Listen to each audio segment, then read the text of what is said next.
Parfait, ça commence à aller seul. C'est bon? Commence? Oui. Canada, Province de Québec, MRC des Laurentides, Municipalité de la Minerve. Le Conseil de la Municipalité de la Minerve siège en séance extraordinaire ce mercredi 22 décembre 2021 à 19 h. Cette séance a été convoquée par le maire, M. Johnny Salera, et pour être tenue en Zoom. C'est pas ce qui est écrit. En visioconférence. Donc, l'ordre du jour. Séance extraordinaire du 22 décembre 2021, budget. Point 1. Constatation du quorum et ouverture de la séance extraordinaire du 22 décembre 2021. Point 2. Adoption de l'ordre du jour. Point 3. Constatation de la régularité de la séance et validation de l'avis de convocation. Point 4. Adoption des prévisions budgétaires pour l'exercice financier 2022. Point 5. Adoption du programme triennal 2022, 2023, 2024. Point 6, période de questions sur le budget. Et point 7, levée de l'Assemblée. Le tout conformément aux dispositions du Code municipal de la Province de Québec et à laquelle séances sont présentes. Mesdames les conseillères Céline Dufour, Mathilde Péloquin-Guay, Darling Tremblay et moi-même, Ève Darmanin, et monsieur les conseillers Mathieu Séguin et Mark D. Goldman. Formant quorum du Conseil de la municipalité de la Minerve et siégeant sous la présidence de monsieur le maire Johnny Salera. Et assiste également à la séance la directrice générale et secrétaire trésorière, madame Suzanne Soriol. Point 1. Constatation du quorum et ouverture de la séance extraordinaire du 22 décembre 2021. Le quorum étant constaté, il est 19h02. Je propose, Ève Darmanin, que la séance extraordinaire du 22 décembre 2021 soit ouverte. Je, Darling Tremblay, appuie. 2. Adoption de l'ordre du jour. Je propose, Ève Darmanin, d'adopter l'ordre du jour de la séance extraordinaire du 22 décembre 2021 tel que présenté aux membres du Conseil. Je, Mathilde, appuie. 3. Constatation de la régularité de la séance et validation de l'avis de convocation. Je propose, Ève Darmanin, que l'avis de convocation ait été fait conformément à l'article 156 du Code municipal du Québec. Appuyé par Mark D. Goldman. Alors, je laisse la parole à monsieur le maire. Alors, bonsoir. Bienvenue à cette séance extraordinaire. On va de nouveauté en nouveauté. On est maintenant en Zoom ce soir. Ce n'est pas notre premier choix, mais on vit avec. Alors, je remercie les différents citoyens qui sont présents. Et puis, sachez que le tout sera disponible dans les prochains jours après sur le site de la municipalité. Alors, pour l'adoption des prévisions budgétaires pour l'exercice financier, je tiens à vous préciser que l'adoption des prévisions budgétaires ne constitue pas une décision de toutes les dépenses qui seront réalisées en 2022. Chacun des projets seront analysés par le Conseil et réalisés conformément aux lois ainsi qu'aux règlements et aux politiques de la municipalité. C'est ce qu'on va voir quand on va parler à la fin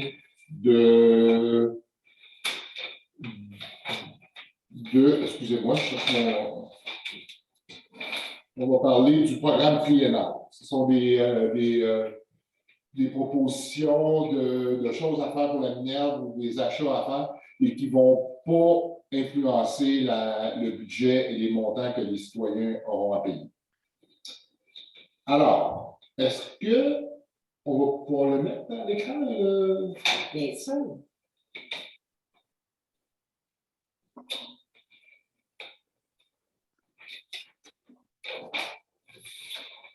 On va mettre les prévisions budgétaires et entre ça, je vais pouvoir vous expliquer un peu comment ça fonctionne. Pour expliquer en gros le budget 2022 par rapport à celui de 2021, l'année passée, on avait un budget de 5 522 000 et cette année, on a un budget de 5 620 000.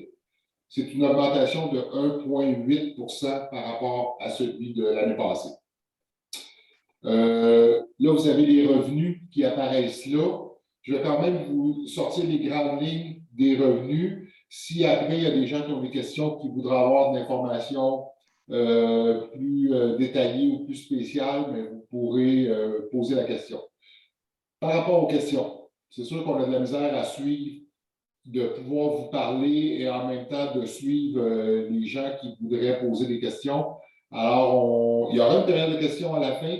On apprécierait que ces questions-là soient posées à main levée et non pas de nous les écrire parce qu'on aura peut-être un peu de misère à aller lire ce que vous nous demandez et animer la réunion. Alors, ceux qui auront des questions à la fin, vous êtes le bienvenu et faites-le en levant la main, s'il vous plaît.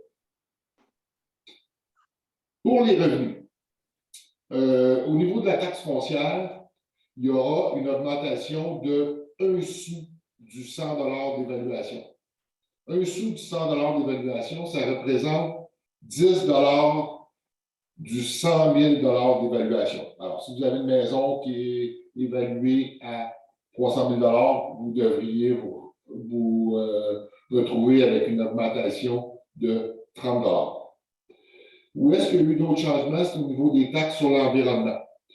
Là aussi, il y a une augmentation de 1 sou du 100 $ d'évaluation. Donc, si vous avez une propriété à 300 000 $, ça équivaut à une augmentation de 30 $ sur votre compte de taxes. Où on a réussi à bouger et à faire des modifications et des tarifications à la baisse, c'est au niveau des tarifications des ordures ménagères. On avait une tarification des ordures ménagères qui sont de 134 $ par mois et on a baissé de 14 $ par service, qui nous amène à une taxe pour chacun des citoyens de 120 $ au lieu de 134 $ par année. C'est un service qui est offert en résidentiel seulement. Ça ne va pas toucher les commerces. Pourquoi on a réussi à baisser ce montant-là? C'est selon notre rendement en ce qui concerne le recyclage. À toutes les fois qu'on recycle plus qu'on enfouit, on reçoit un montant d'argent.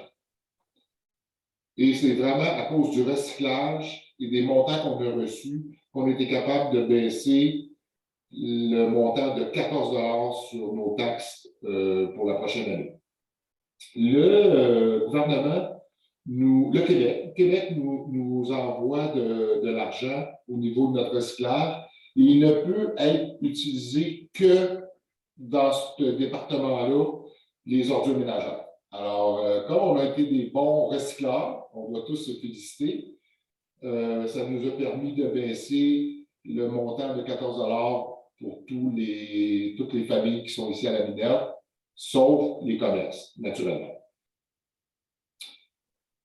Ce sont les grands points pour les revenus. Je vais tout de suite passer aux dépenses. Comme je vous dis, si vous avez des questions après pour des postes budgétaires plus spécifiques, ça nous fera plaisir de vous répondre. Au niveau des dépenses, au niveau de la sécurité publique, cette année, nous avons 2 quotes-parts à payer au niveau des services de pompiers. On a mis fin à l'entente avec la RINOL, qui était une association de quelques villes où on partageait les services d'incendie. Comme c'est terminé, nous devrons, pour mettre fin à cette association-là, payer un montant de 120 000 $. Ça regroupe, ça rassemble tous les différents camions, les différents accessoires, le différent mobilier de tout ce qui composait la RINOL. En payant 120 000 $, ça règle la situation pour la Minerve complètement. Et, naturellement, on aura une nouvelle quote-part à payer à la ville de Mont-Tremblant parce que c'est avec eux qu'on aura maintenant les services de pompiers. Cette quote-part coûte 298 500 $. Beaucoup de gens étaient surpris et inquiets en pensant que c'était pour coûter plus cher qu'avec la RINOL. Alors, je peux vous dire qu'en 2021, la quote-part de la RINOL nous a coûté à la Minerve 365 000 $. Si on avait continué en 2022, probablement qu'il y aurait eu un petit ajustement. Et si vous regardez, en 2022, la quote-part que nous paierons au Mont-Tremblant pour les pompiers est de 298 500 $. On parle d'une différence de près de 65 000, 70 000 $. Alors, je pense que ça peut rassurer tout le monde que le fait d'avoir changé de l'Arena à Tremblant nous fera à long terme économiser de l'argent. Au niveau des transports, les montants seront augmentés. Je peux vous le dire tout de suite, les transports, il y aura une augmentation de 102 000 $ par rapport à l'année passée. La raison principale, c'est l'augmentation des salaires. Il y a eu une nouvelle convention qui a été signée pour les 6 prochaines années. Et naturellement, il y a beaucoup de salaires qui ont été ajustés. Autre chose, dans les dernières années, il y avait un montant qui était appliqué au budget à chaque année pour l'entretien des véhicules. Ce qu'on s'est rendu compte au fil des années, c'est que le montant était dérisoire par rapport au coût réel d'entretien des véhicules. Les véhicules vieillissent. Il y avait comme un montant d'environ 10 000 $ par véhicule qui était mis par année. Et année après année, on se rendait compte que ça en coûtait le double et parfois le triple. Alors, on a essayé d'ajuster en mettant des prix qui sont plus réalistes et qui nous éviteront d'aller piger à gauche et à droite pour être capable de répondre à ces demandes financières. Au niveau des loisirs et culture, il y a une augmentation qui est aussi significative. Il y a deux raisons qui expliquent ça. Il y a une nouvelle planification pour le camp de jour. On aura probablement beaucoup plus d'enfants qui participeront. Donc, on aura aussi plus de personnel pour gérer ces gens-là. On a surtout un groupe qui sont les 4 ans qui vont se joindre au camp de jour cet été. Les 4 ans sont comme entre deux, disons. Ils vont être intégrés au camp de jour, sauf que naturellement, on ne peut pas penser ou imaginer que des enfants de 4 ans pourraient se retrouver dans des groupes avec des enfants de 10 ans, 11 ans, 12 ans. Alors, c'est pour ça qu'il y aura une augmentation du personnel qui sera là. Un autre point qui justifie l'augmentation des coûts, on a depuis de l'année passée, on l'a fait en cas de COVID à l'Arena, à la patinoire, pardon. Et puis, on va le refaire cette année. On aura des surveillants à la patinoire en tout temps. En tout temps, non, c'est pas vrai, parce que la patinoire sera ouverte de 10 à 10 et on pense qu'on aura des surveillants probablement de 2 à 10. C'est ça, Sylvain?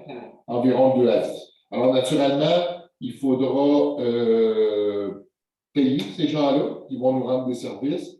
Et l'autre chose aussi, cette année, on aura un surveillant qui sera à la glissade. Alors, vous comprendrez qu'il y a au moins 3 salaires qui seront rajoutés là, juste pour la patinoire, la glissade, et aussi pour les nouvelles personnes qui travailleront au camp de jour.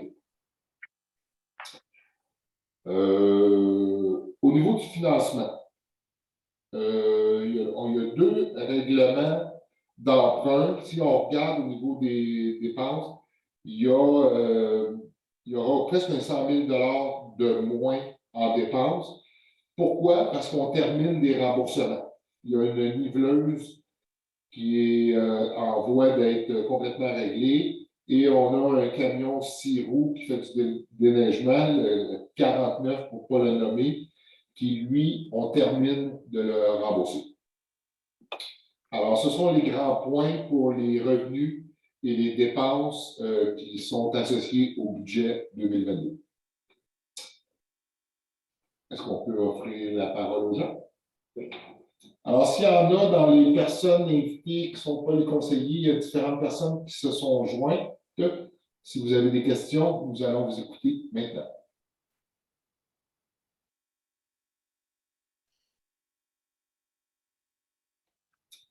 Oui, j'aurais une question. Mon nom est Richard Bernier. Je suis présentement sous le pseudonyme de Evelyne Fay. Bon. Alors, je voudrais savoir, Vous avez parlé des ordures qui passaient de 134 à 120 $. Oui, Et qu'est-ce qui arrive là, du déneigement? C'est maintenu? oui, Donc, de 248 et aussi de 198. oui, exact. Je voulais savoir, pour ce qui est de la taxe foncière, vous avez parlé d'une augmentation de 1 cent. Oui, Donc, ça passerait de 0,635 à 0,645. oui, exactement. La Sûreté du Québec, Sensiblement la même chose. C'est sensiblement la même chose. On a une différence de 7 000 non, mais la taxe, est-ce qu'elle passerait de 0,84 à 0,85? Ça, je vais vous dire, c'est sûr que quand on va faire la taxation, il va y avoir un petit ajustement parce que le OK. 5 000 il va être distribué à l'ensemble de l'évaluation de 421 millions. Alors, OK. il va y avoir une petite différence parce que notre facture de la Sûreté du Québec a augmenté de 5 000 C'est sûr qu'il va y avoir une petite hausse, mais ça ne paraîtra pas vraiment sur le compte de taxe. Mais au tout début, quand vous avez mentionné qu'il y avait une augmentation de 1 sou, c'était pour la taxe foncière. Et est-ce que c'était également aussi pour la Sûreté du Québec? Non. Non, la taxe foncière seulement. C'est deux Foncière seulement. postes budgétaires différents, M. Bidon. Oui. Bernier. Pour ce qui est de la taxe d'environnement, elle est maintenue telle qu'elle? Point 2? Non, il y a une augmentation de 1 sou pour la taxe d'environnement aussi. Donc, on passe à point 3. Point 2. Mais parce que la taxe d'environnement, M. Bernier, la taxe d'environnement, elle est taxée à part sur le compte de taxe. Elle va augmenter d'un sou. Et la taxe foncière qui est aussi séparée sur le compte de taxe va augmenter d'un sou. OK, c'est beau. On Merci. va avoir séparé les deux. Et la taxe de la Sûreté du Québec qui va être aussi sur une ligne sur le compte de taxe, toute seule, avec une petite hausse qui n'aura pas d'impact. OK, bien merci. Bien vu? Bienvenue. Est-ce qu'il y a quelqu'un d'autre qui voudrait poser une question? C'est bon pour tout le monde? On va passer au poste. Ah non, ça prend. Est-ce que tu veux que je le lise? Attends un instant, mais ça va prendre une. Oui, c'est ça. Vas-y, s'il te plaît, oui. Et considérant que les dépenses prévues pour l'année 2022 balancent avec les revenus prévus, si un poste de dépense nécessite moins de fonds que ceux budgétés, la différence pourra être portée par résolution à un item déficitaire sans pour autant amender le budget. Pour ce motif, je propose, F. Darmanin, que les prévisions budgétaires de la municipalité d'Aminaire pour l'exercice financier 2022, telles que décrétées ci-haut, soient adoptées. Appuyé par Mathieu Séguin.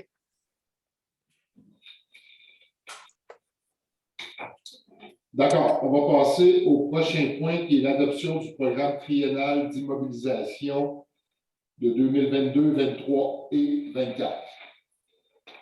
Est-ce qu'on aura un petit. Voici les points que je vais vous lire. Comme on le disait en partant, ce sont un programme d'immobilisation qu'on souhaite réaliser dans les 3 prochaines années.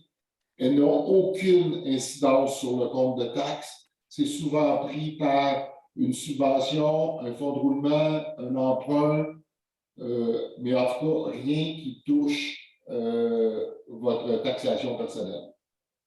Au niveau de l'administration, on a un projet d'agrandir l'hôtel de ville. On pense que ça pourrait coûter aux alentours de 400 000 $. On est en recherche de subventions. On en a déjà reçu une de 123 000 $.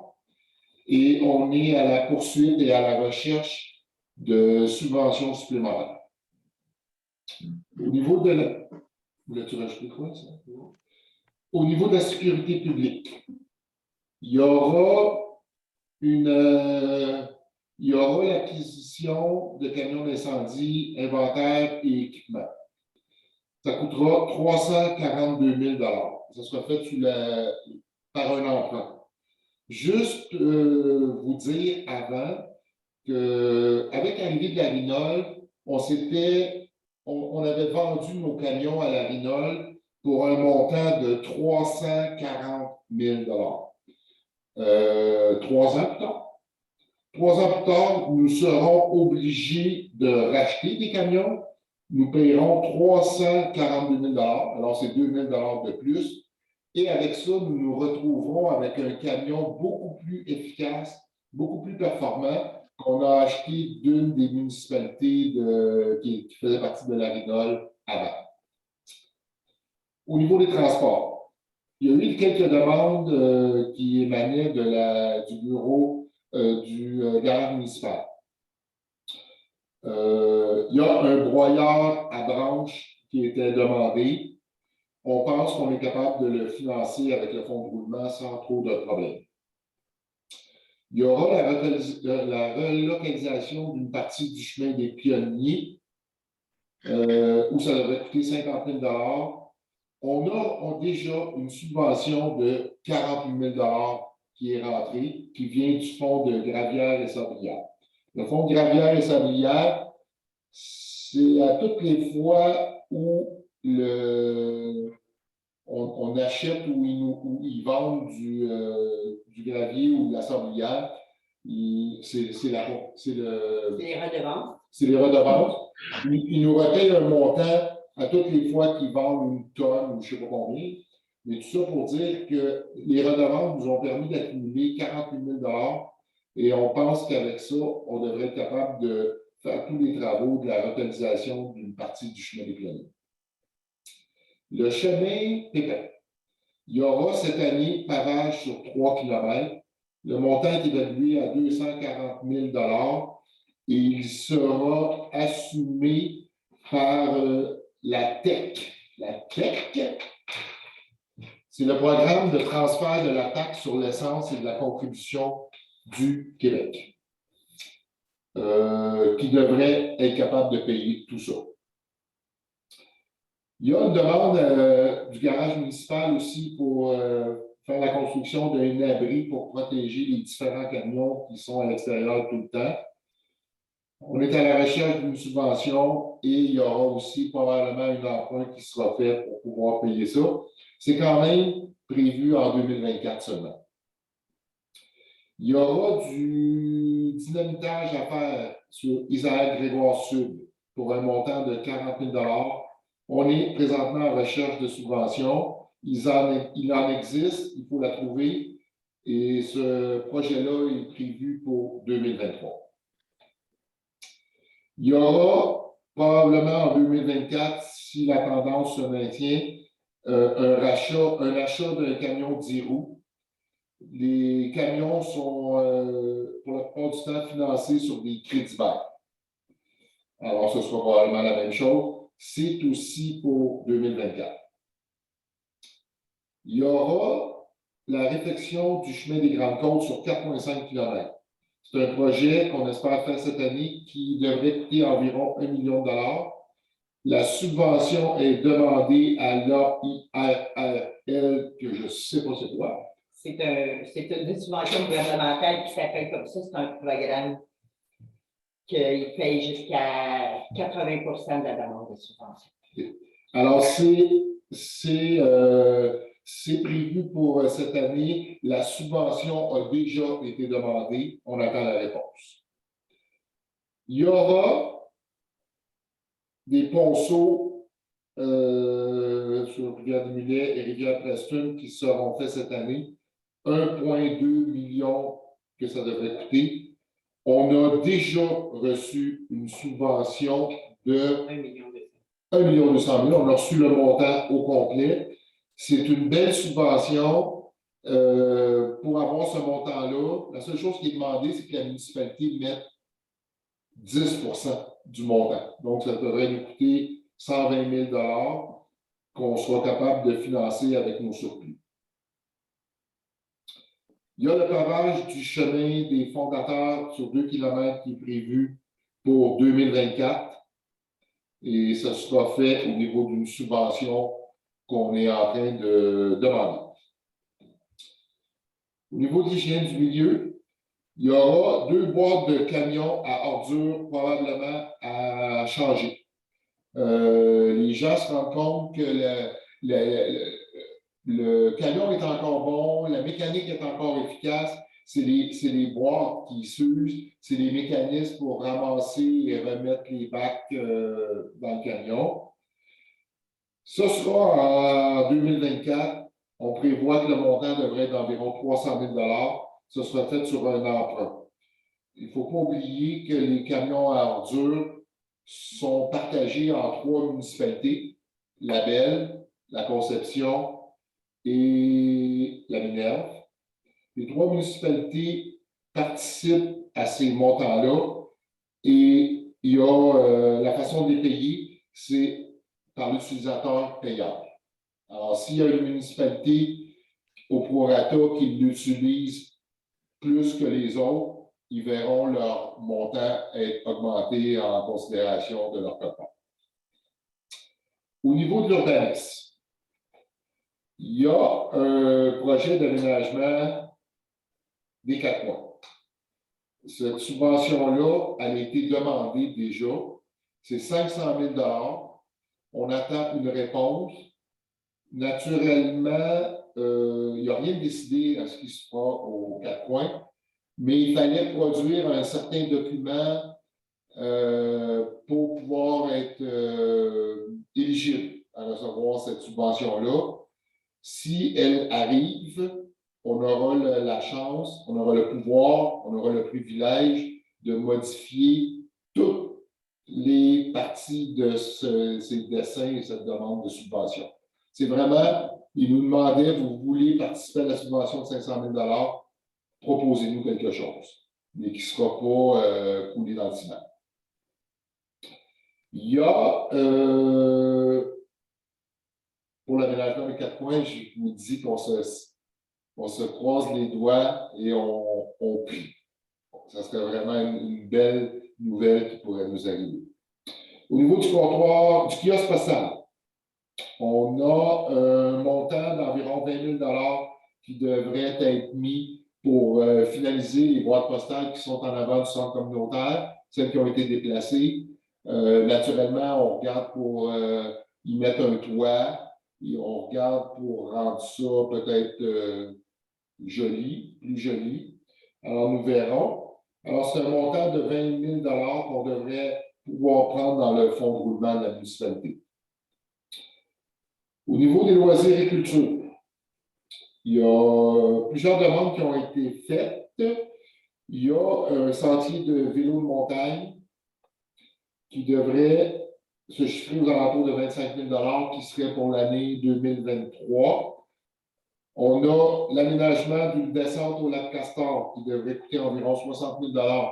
On attend la réponse, comme on a dit à la dernière réunion, à la dernière Assemblée générale.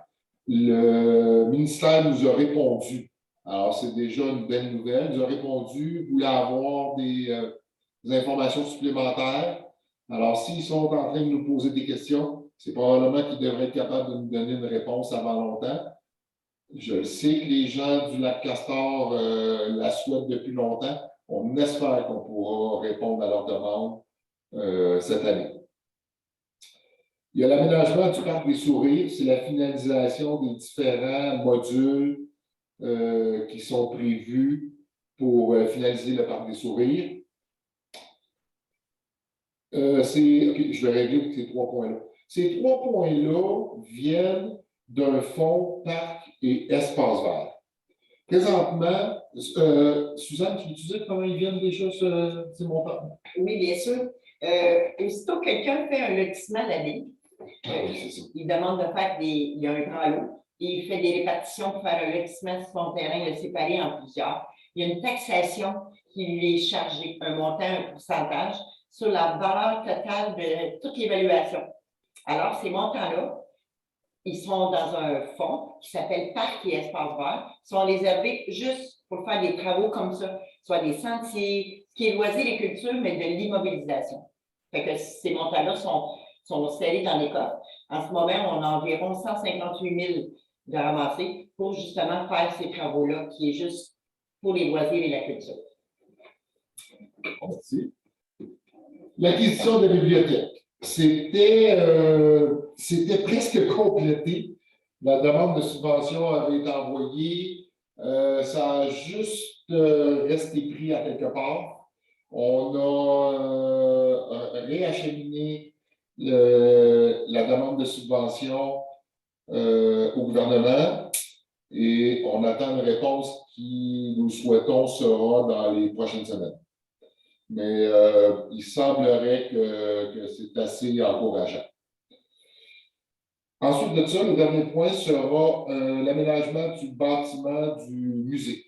On parle de 25 000 qui pourraient être mis en 2023.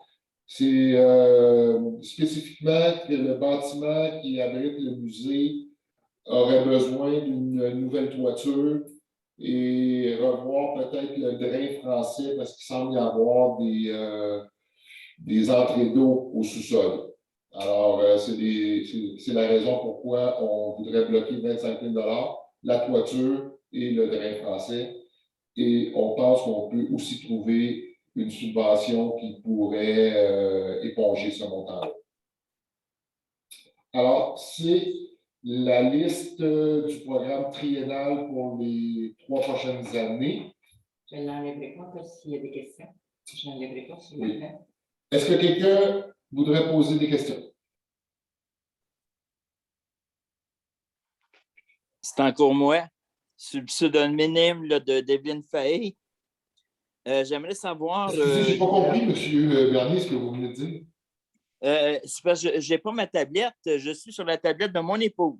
C'est bien correct, vous avez le droit. Et vous devriez voir son nom là, dans le bas, là, ou je ne sais pas où trop. Oui, Mme Fahey. C'est ça. Du côté là, là, je ne le vois pas, là, attendez une minute. Au niveau là, de l'urbanisme, Oui. il y avait un montant de 500 000 Oui. Et ce que j'en ai compris tantôt, là, des fois, on a de la difficulté à entendre. Est-ce que le montant là, de la subvention de 500 000 oh, on a perdu le tableau? Oh, vous voulez l'avoir? D'accord, excusez-moi, je pensais qu'on voulait vous écouter. Pas de problème.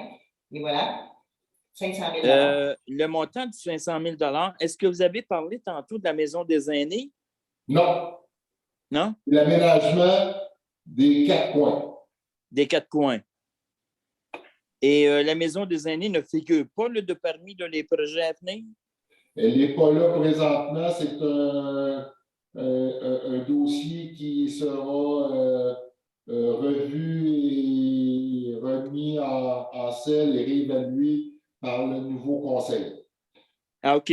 OK. Ouais, Et mais de toute l'aménagement? façon, si je peux me permettre, de toute façon, c'est géré maintenant par un OBNL, donc ça ne devrait pas faire partie de notre budget.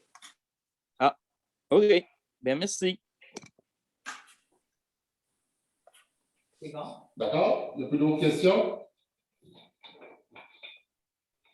Alors, Ève, est-ce que tu vas nous lire le petit texte, s'il te plaît? Oui. Alors, je propose, Ève Darmanin, d'adopter le programme triennal d'immobilisation 2022, 2023, 2024 comme suit, comme il a été lu. Et Céline Dufour, j'appuie. D'accord. Il y avait le point suivant, c'est la période des questions, mais comme on a permis aux gens de poser les questions qu'ils désiraient avant le programme triennal, après le programme triennal, puis après le budget 2022, alors on a conclu qu'il n'y aura pas d'autres questions. Dans ce cas-là, Marc D. Golden, propose que la séance soit levée à 19h32. Moi, Ok. Darlene Tremblay, j'appuie. D'accord, merci. Alors, je remercie les gens qui se sont joints au conseil, ainsi qu'à moi puis à Suzanne d'avoir participé. Et ce sera disponible sur le site de la Minerve dans les prochains jours. Ça va à la pré-fête. Ça va à la pré-fête. Merci Dans beaucoup. quelques jours. Alors, merci aux participants. Et puis, le conseil, vous demeurez là parce qu'on a quelques mots à se dire. Bien, merci.